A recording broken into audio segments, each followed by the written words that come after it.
साधारण सी लड़की 25 गज में रहने वाली लड़की को लोकतंत्र के इतने बड़े मंदिर में भेजता है, तो वो सबसे बड़ा प्रूफ होना चाहिए। बाबा साहब भीमराव अंबेडकर ने वोट डालने का अधिकार सबको दिया, और वो वोट डालने का अधिकार इस बात को सिद्ध करता है कि हम इस भारत देश के नागरिक हैं।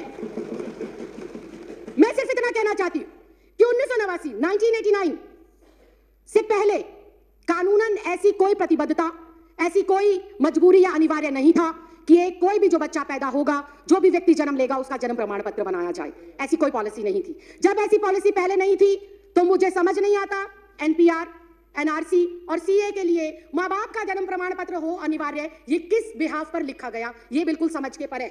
और फिर एक बार फिर से विपक्ष को हो सकता है मेरी बातों से आघात पहुंचे, लेकिन ये कटु सत्य है कि अगर ये कंपलसरी है कि एनपीआर, एनआरसी और सीए के लिए अपने अपने माता पिता का जन्म प्रमाण पत्र दिखाना जरूरी है, तो क्या हमारे देश के माननीय प्रधानमंत्री अपने माता पिता का जन्म प्रमाण पत्र दिखा पाएंगे?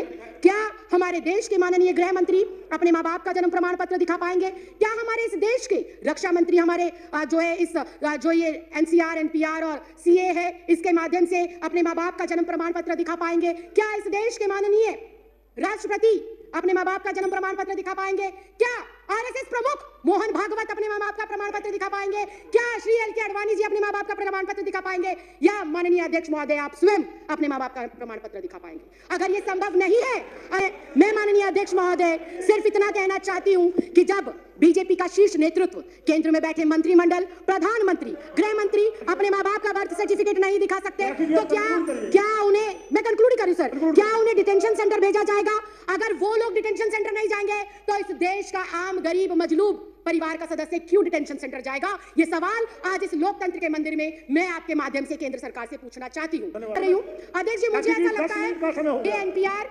एनआरसी और सीए महज देश की जनता को भटकाने के लिए एक हथियार के रूप में केंद्र सरकार आजमा रही है, और भटकाना चाहती है वो अपनी नाकामियों से जनता को। नोटबंदी से देश को भटकाना चाहती है, जीएसटी की जो अभी मार पड़ी है व्यापारियों के ऊपर, उससे देश की जनता को वो भटकाना चाहती है। बेरोजगारी जो पिछले 45 सालों के अंदर सर्वोपरि आंकड़ा इस साल में आया है, उससे देश की जनता को भटकाने के लिए हथियार के रूप में इसका प्रयोग हो रहा है। राइफल सौदा हो गया, दलितों पर अत्याचार हो गया, अर्थव्यवस्था किस तरह से चरमराई हुई है। अध्यक्ष जी, ये जो भाजपा सरकार है, ये एक संकीर्ण मानसिकता की सरकार है।